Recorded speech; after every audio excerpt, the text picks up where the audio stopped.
Bonjour à tous, bienvenue. Nous nous retrouvons pour le traditionnel entretien de ce dimanche de Pâques avec le président de la Conférence des évêques de France qui nous accueille au siège de la conférence à Paris. Bonjour Monseigneur, Christ est ressuscité. Alléluia, il est vraiment ressuscité. Merci Philippine de m'interviewer aujourd'hui. On est vraiment dans cette joie de Pâques avec quand même une question, parce qu'on l'entend chaque année, je ne trahirai pas de secret, mais c'est la 62e fois que vos oreilles entendent l'annonce de la résurrection. Comment est-ce que vous faites, vous, pour lui garder sa force, pour ne pas vous habituer ? Eh bien, disons que je pense comme beaucoup de chrétiens, chaque année, moi, je me laisse surprendre, en fait. On se laisse prendre par le Vendredi Saint, par le drame de la Passion, et puis par le grand silence du samedi, et puis brusquement, c'est Pâques, et le Christ, le tombeau est vide. Voilà, avec les femmes qui y vont. Alors je vis ça moi à deux niveaux. Il y a un premier niveau où ce qui m'émerveille de plus en plus, c'est de prendre conscience du combat que représente la résurrection pour le Christ et pour le Dieu Trinité, disons, qui doit vaincre l'obstacle de la mort, du péché. Ce n'est pas une opération qui se fait comme ça du bout des doigts, disons, de la part de Dieu, mais c'est vraiment l'œuvre de Dieu, comme Jésus en parle dans l'Évangile selon saint Jean. Et puis un autre niveau, c'est que les évangiles de Pâques échappent toujours un peu à notre interprétation. Chaque année, il faut se laisser reprendre en quelque sorte par la surprise de ceux et de celles surtout qui vont au tombeau, par la surprise de ceux qui voient Jésus. Et il faut chaque année essayer chaque année, moi, je me laisse reprendre à nouveau par la joie de voir Jésus dire n'ayez pas peur, c'est moi, n'ayez pas peur. Cette annonce inouïe, on l'entend, on essaye de la laisser résonner au milieu des tribulations du moment. Qu'est-ce que cette espérance que nous portons peut apporter à ceux qui ne croient pas, qui sont tout autour de nous ? Et en tout cas, il nous entend de nous, chrétiens, croire qu'il n'y a pas de fatalité, que ce n'est pas les forces de la mort, du mal, de la haine, de la violence qui l'emportent. Ce n'est pas les forces de la méchanceté non plus ordinaire ou de la cruauté des hommes qui se manifestent de tous côtés qui l'emportent. Mais voilà, c'est la bienveillance, la bonté, l'amour, la proximité les uns avec les autres. Pour le dire autrement aussi, tout ce qu'il y a dans notre vie de bon, de juste, de vraiment réjouissant, eh bien, tout cela est appelé à avoir part à la vie éternelle. Et il me semble que, voilà, même pour ceux qui n'y croient pas, au milieu de l'humanité, nous faisons entendre cette espérance-là, et qui peuvent en percevoir des échos, ça change quelque chose. Nous pouvons aussi nous-mêmes, d'ailleurs, nous émerveiller de ce que nous voyons de beauté, de bonté, de bienveillance, même chez des gens qui ne sont pas chrétiens, et nous reconnaissons la force de ces attitudes, qui ne sont pas vouées à l'échec, au contraire, mais qui déjà annoncent et préparent la victoire totale de Dieu. Aujourd'hui, Monseigneur, notre pays est traversé par un profond mouvement social qui a démarré au sujet de la réforme des retraites, mais qui s'étend désormais bien au-delà. Et beaucoup de nos concitoyens se disent épuisés, voire désespérés devant les difficultés de la vie matérielle en particulier. Qu'est-ce que vous voudriez leur dire ? Vous savez, en 2018, là, quand il y avait la crise des Gilets jaunes, j'ai rencontré pas mal de gens dans les Ardennes, où j'arrivais à ce moment-là. Et les gens avaient une formule qui m'impressionnait beaucoup, de dire « avant nous vivions et maintenant nous survivons ». Et je ne pense pas que depuis 2018, toutes les situations ont été réglées, loin de là. Alors, la réforme des retraites ne fait que renouveler l'inquiétude d'un certain nombre de personnes. Alors, inquiétude justifiée ou pas justifiée par rapport à la réforme elle-même, mais en tout cas, cette inquiétude sociale, elle existe. De même que beaucoup de gens ont conscience, à un certain âge, de porter encore leurs enfants et leurs petits-enfants, qu'ils aimeraient pouvoir gâter, par exemple, qu'ils aimeraient pouvoir aider, et puis quelquefois de porter leurs parents âgés qui ont maintenant besoin de leur aide aussi. Donc cette inquiétude, ce malaise social dans notre société française, il est perceptible de bien des manières. Il y a aussi des gens qui vont très bien en France, mais il y a aussi toute cette inquiétude, elle est vraiment présente. Mais qu'est-ce que vous voulez leur dire ? Alors ce que je veux leur dire, c'est que je crois que nous avons en France quand même la chance de pouvoir nous aider de génération en génération à porter cette question des retraites et à essayer de nous assurer une retraite. Je pense que certains ont raison sans doute de vouloir faire entendre leur voix pour que leur situation soit mieux entendue dans le règlement de la question des retraites qu'il va bien falloir régler. On a annoncé d'ailleurs, le gouvernement a annoncé qu'il allait reprendre le dialogue, la discussion sur un certain nombre de situations. Je pense qu'il faut aussi que nous, Français, nous soyons davantage capables aussi de nous aider, de nous entraider. Et je voudrais dire aux gens que je suis, moi, à beaucoup, que je suis impressionné par beaucoup de gestes d'amitié, de fraternité, d'affection que l'on peut constater. Je vois beaucoup de gens qui donnent beaucoup d'eux-mêmes pour soutenir soit des membres de leur famille, soit même quelquefois des proches ou des voisins qui ont besoin d'aide et qui trouvent un peu de générosité et d'aide gratuite, en quelque sorte, autour d'eux. Alors à ceux-là, qu'ils soient chrétiens ou pas d'ailleurs, je veux dire que d'un point de vue chrétien, tout ça, ça prépare à la résurrection, justement. Un autre débat qui traverse notre pays, c'est celui de la fin de vie, avec le sentiment chez beaucoup de catholiques que les dés sont déjà jetés, même s'il y a des petites lumières, l'ordre des médecins par exemple, qui émet un avis contraire, mais il y a une forme de défaitisme. Vous en pensez quoi, vous ? Pour une part, il peut y avoir ce sentiment que les jeux sont faits. À partir du moment où on parle de modifier la loi, il va bien falloir la modifier. Donc on va bien aller vers ce vers quoi on n'était pas encore allé. Cela dit, ce que je trouve important, c'est que depuis la rentrée de septembre, vu que ce débat est ouvert, il s'est un peu déplacé quand même. Et il est impressionnant de voir que la Convention citoyenne, que la mission d'évaluation présidée par M. Falorni, que le Conseil national d'éthique aussi, ont tous insisté sur l'importance des soins palliatifs et sur la nécessité de mettre enfin en œuvre pour de vrai la loi Claes-Noletti. Alors là, de ce point de vue-là, il y a eu un peu un changement, un glissement quand même de problématique qui est plutôt réjouissant, même s'il reste à le faire pour de vrai, parce que les bonnes intentions et les belles déclarations, on en a entendu beaucoup sur ce sujet. Donc il reste à ce que tout ceci entre vraiment, et dans les faits, et qu'en particulier cette culture des soins palliatifs, cette culture de l'accompagnement de la douleur, soit vraiment partagée avec tous les médecins, tous les soignants, qui est certainement une condition pour réfléchir à ces questions. Monseigneur, traditionnellement dans cet entretien, on balaye un grand nombre de sujets. Je voudrais en venir à la vie de l'Église en France. Il y a quelques jours, les évêques français se sont réunis à Lourdes et ont reçu le produit du travail des 9 groupes de travail que vous aviez mis en place il y a un an, qui vous ont proposé un certain nombre de préconisations. Vous en avez adopté certaines, transféré d'autres à d'autres responsables dans l'Église. Comment est-ce que vous pourriez nous résumer l'esprit dans lequel les évêques ont fait ces choix ? Alors, notre esprit, avant tout, ça a été un esprit de reconnaissance et de gratitude pour le magnifique travail qui a été fait, pour la qualité des rapports qui nous ont été proposés. J'invite d'ailleurs tous ceux que ça intéresse à les lire, parce qu'il y a vraiment de quoi s'instruire, de quoi réfléchir. Ensuite, tout ce qui nous concernait, nous, évêques, nous l'avons voté, nous l'avons décidé. Et par exemple, le fait d'organiser des visites des évêques, donc de manière à permettre à chacun d'évaluer un peu comment il mène son diocèse, le fait d'organiser la formation des nouveaux évêques, non pas simplement de 3 jours ici, en plus des 8 jours qui ont lieu à Rome, mais sur 5 ans, plus une formation continue. Voilà, tout ce qui nous concerne nous directement, nous l'avons décidé. Le reste, nous n'avons pas transféré, contrairement aux mots que vous avez employés. Nous demandons d'un côté aux prêtres de travailler sérieusement ce qui les concerne, et nous verrons en fonction de ce travail qui sera fait, comment donner une forme concrète aux résolutions ou aux recommandations qui nous ont été faites. Mais par exemple sur la manière d'améliorer la formation au sacrement de la confession, de la pénitence, de la réconciliation, nous pouvons toujours décider ce que nous voulons, nous évêques. Ce qu'il faut, c'est que les prêtres en soient partie prenante. Tout ce qui concerne le ministère et la vie des prêtres, nous pouvons, par exemple, nous évêques, vouloir organiser un entretien annuel avec chaque prêtre, mais il faut que les prêtres le désirent aussi. Donc voilà, tout ceci va se mettre en place, mais nous voulons y associer les prêtres. Et puis dans un autre ordre d'idées, face aux plaintes que l'on peut recevoir encore, que l'on pourrait recevoir encore, nous avons souhaité associer au travail qui nous est proposé les membres des cellules d'écoute, parce qu'il y a là des gens qui travaillent, qui ont cette expérience.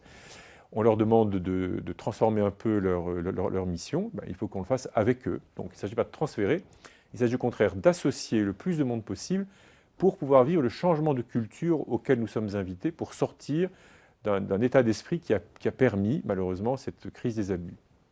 Il y aura une évaluation, un point d'étape. Et nous avons prévu une évaluation en mars 2025. Le Conseil permanent a reçu la mission de s'associer aussi 2 personnes extérieures pour préparer cette évaluation, pour la faire au fur et à mesure. Et puis, en mars 2025, nous ferons le point et nous verrons où nous en sommes arrivés. Et puis, tout ce qui sera acquis, mais tout ce qui restera à faire. Vous avez pris une autre décision au cours de cette assemblée, c'est l'ouverture de la cause en vue d'une éventuelle béatification du cardinal Henri de Lubac, le théologien jésuite bien connu et bien connu de vous en particulier, puisque vous avez même écrit un livre à partir de ses œuvres Anthropologie et mystique selon Henri de Lubac. Ça se trouve sans doute encore, c'est publié au CERF en 2003. Qu'est-ce qu'il a d'essentiel à nous dire, Henri de Lubac, aujourd'hui ? Il me semble qu'il y a deux niveaux là aussi à propos d'Henri Lubac. Le premier, c'est que c'est un homme qui a profondément renouvelé la perception d'un certain nombre de questions théologiques ou de faits théologiques en s'enracinant davantage dans la tradition. Et c'est un maître pour nous aider à nous nourrir de la tradition de l'Église, non pas contre elle, mais au contraire, tirer de la tradition de l'Église toutes les lumières qu'elle peut nous donner, toute l'énergie aussi qu'elle peut nous donner pour regarder les questions qui sont devant nous aujourd'hui. Et puis de manière peut-être plus globale, sur le contenu de son œuvre, s'il faut le dire d'un mot, Henri Lubac explique admirablement et montre admirablement comment l'homme, tel que Dieu l'a créé, est fait pour se dépasser. L'homme est fait pour être plus grand que lui-même et pour être en relation avec plus grand que lui-même. Et comment cela est inscrit dans sa nature, et comment c'est à la source de toutes ces démarches. Il y a aussi une autre part de sa vie, plutôt de son expérience. Henri de Lubac, il a été sanctionné par l'Église à un moment, il est toujours resté obéissant. Est-ce que ça fait aussi partie de son enseignement ? Alors, il n'aimerait pas vous entendre dire qu'il a été sanctionné par l'Église, parce qu'il a toujours nié ce fait. D'ailleurs, c'est vrai, il n'a jamais eu de sanction de l'Église elle-même. À un moment donné, il a fait l'objet de mesures de précaution de la part de son ordre, de la Compagnie de Jésus elle-même. Voilà, donc il a beaucoup souffert, mais qu'il a supporté avec courage et surtout avec un immense sens. Alors on peut parler d'obéissance, mais c'est vraiment l'obéissance d'un homme libre, parce que justement Lubac a toujours refusé de s'excuser d'avoir dit des choses qu'il n'avait pas dites. Voilà, à un moment donné, on lui demandait de renoncer à certaines formules, et il a toujours nié avoir eu ces formules. Donc c'est un homme qui a été attaché à la liberté de sa conscience, et il me semble qu'il est un bel exemple de la liberté de conscience d'un être humain, en particulier d'un chrétien, tout en restant vraiment dans l'unité de l'Église. Ce dimanche de Pâques, c'est traditionnellement le jour de la bénédiction Urbi et Orbi donnée par le pape, et c'est souvent l'occasion pour lui de rappeler au cœur de tous les conflits qui sévissent dans le monde. On peut hélas pas tous les citer, mais on pense évidemment à la RDC, au Soudan du Sud, au Burkina Faso et bien d'autres lieux sur le continent africain. Voilà, l'Ukraine, l'Arménie. Est-ce que vous partagez l'analyse de François selon laquelle nous vivons aujourd'hui une troisième guerre mondiale par morceaux ? En tout cas, moi je partage le regard du pape qu'il y a beaucoup d'endroits du monde où des conflits inattendus, qu'on pouvait espérer dépasser, ressurgissent. Alors on peut citer l'Ukraine, l'Arménie, vous avez cité l'Afrique, ou des pays qu'on pouvait penser dans la bonne voie, disons, pour se construire, se fortifier, créer une société apaisée, et bien se retrouvent de nouveau dans des conflits très grands. Au début de l'assemblée plénière, comme dans le discours de clôture, j'essaie d'évoquer aussi ces situations parce que, pour plein de raisons, nous, les Français, nous sommes très liés à toutes sortes de ces pays. J'ai eu l'opportunité d'aller, donc, il y a quelques mois, quelques semaines en Irak, et de voir combien la France y est présente comme pays, mais aussi comme Église, à travers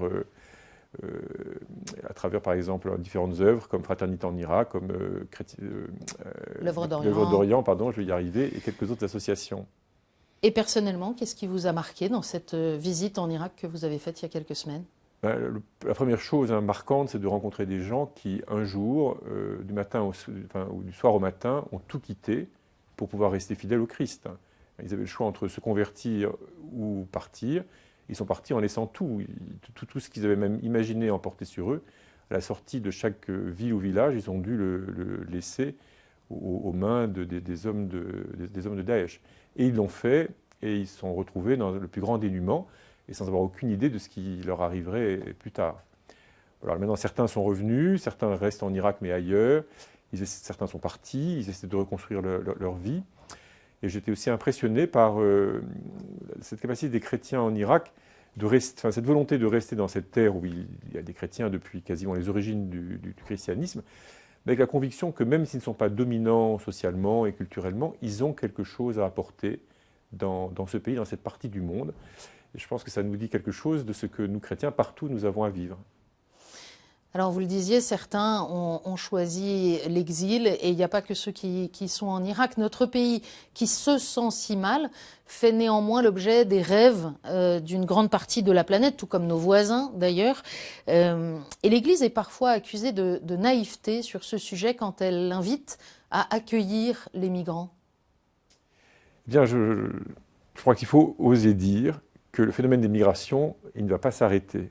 Et ne fût-ce qu'à cause des changements climatiques, des migrations, il y en aura.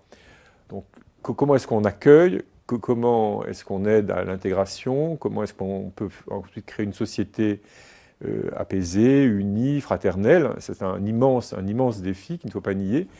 Mais je crois que, de ce point de vue-là, ceux qui se bercent d'illusions, c'est ceux qui essaient de nous faire croire qu'on va pouvoir arrêter les migrations. Voilà, ça, c'est un premier point. Et je pense que le pape en particulier nous aide à être extrêmement réaliste là-dessus et à nous préparer à tout ce qu'il y a à préparer comme dispositif pour pouvoir accueillir de la manière la plus juste et la plus aussi efficace, disons, possible, ceux et celles qui, de manière plus ou moins inévitable, viendront, de manière à créer une société solide et forte et fraternelle.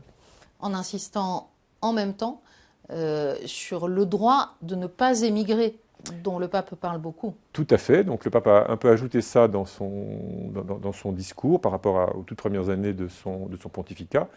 Et c'est un point très important. Qu'est-ce que nous, pays d'Occident, nous sommes capables de faire pour permettre aux pays du Sud en particulier de faire face à la transition énergétique sans être dépossédés d'eux-mêmes. Voilà, donc nous avons beaucoup de questions à nous poser. Il y a aujourd'hui dans notre capacité de les aider à créer des économies et des systèmes politiques et économiques qui soient stables et durables. Sur ce sujet de la crise migratoire et en particulier celle de la Méditerranée, il y aura un rassemblement bientôt, celui des évêques de la Méditerranée, qui fait un peu le tour des différentes villes et particularités. 2023, ce sera à Marseille et le pape viendra conclure cette rencontre le 23 septembre à Marseille. Alors il nous a bien précisé à plusieurs reprises, notamment dans ses conférences de presse, qu'il ne s'agit pas d'une visite apostolique en France, mais c'est quand même un événement auquel on invite tous les Français à participer. Expliquez-nous ça. Eh bien, je dirais que c'est avant tout une rencontre méditerranéenne. Voilà, il se trouve que la France a une façade méditerranéenne. La Méditerranée, ce n'est pas que Marseille ou d'autres villes qui sont au bord de la Méditerranée, ou Nice ou Cannes. La Méditerranée, c'est toute la France qui a une façade méditerranéenne. Et donc, c'est toute la France qui est concernée par cet échange sur la Méditerranée. Ça renvoie en partie d'ailleurs à la question précédente, mais pas seulement. Il y a beaucoup d'autres aspects. Donc nous pouvons nous réjouir de ce que le pape vienne, certes sous cet angle très particulier qui est la Méditerranée, mais encore une fois, c'est une partie de la France, c'est un aspect de la France même. Et il y aura quand même un moment de prière avec tous les Français. Ça veut dire que si on habite à l'autre bout de la France, on peut être concerné. Ah ben j'espère que toutes sortes de Français, tous les Français se sentiront concernés. D'ailleurs, pas seulement les catholiques d'ailleurs, tout le monde peut se sentir concerné, je pense, par la venue du pape dans notre pays. Et ce qu'il aura à nous dire, ce qu'il dira à Marseille, je pense, concernera la société française tout entière. Alors avant cela, d'autres Français vont sans doute voir le pape, les plus jeunes qui vont se rendre à Lisbonne pour les Journées mondiales de la jeunesse. Pour toute une partie de cette génération qui a subi la crise sanitaire, etc., ça va être le premier grand rassemblement international. Est-ce que ces temps forts restent essentiels pour les jeunes catholiques ? La réponse vient dans la réponse des jeunes eux-mêmes. Hein. Il semble que pour la France, on arrive à... Enfin, pour le moment, les chiffres sont très encourageants. Hein. On devrait être à 30 000 au moins, comme pour les dernières JMJ en Europe, c'est-à-dire à celle de Cracovie. Donc on voit qu'il y a un grand désir, un grand besoin aussi. Je pense que la jeunesse a besoin de rencontres, la jeunesse a besoin de se rencontrer comment dire, de manière libre, gratuite, joyeuse, sans forcément toute la mise en scène médiatique qu'il y a dans un certain nombre de rassemblements sportifs, etc. Elle a besoin de se rencontrer à partir d'elle-même, et c'est ce qu'elle va pouvoir vivre à Lisbonne et dans la semaine qui précédera dans les diocèses du Portugal. Donc la jeunesse a besoin de se découvrir fraternelle et appelée à cette fraternité universelle. Et ces quelques journées de grands rassemblements, ça sème des choses durables? Nous l'avons tous vécu dans notre plus ou moins lointaine jeunesse, parce que les GMJ commencent à avoir un peu d'expérience.